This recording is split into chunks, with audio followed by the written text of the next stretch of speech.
J'allais y venir justement à la géographie parce que forcément avec tout ce qui se passe aujourd'hui, on parle beaucoup des États-Unis, on parle beaucoup de l'Europe, de sa volonté de s'affranchir un petit peu des États-Unis, de s'armer. Donc il y a de l'investissement lourd qui est prévu dans l'Union européenne.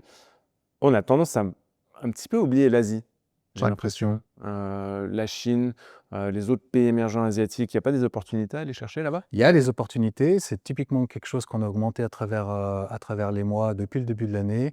On a certains pays asiatiques qui sont déjà dans une reprise économique, alors qu'aux États-Unis, on est plutôt dans une décélération. Donc, dans le cycle monétaire, politique monétaire, ils sont déjà plutôt dans une reprise.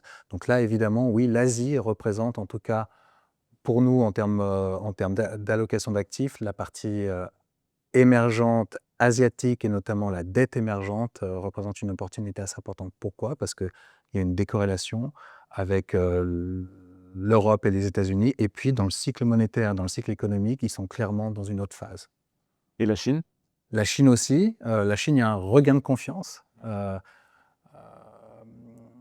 qui s'est opéré depuis, je dirais, une douzaine de mois. On est revenu aussi gentiment sur la Chine. On reste quand même un petit peu prudent.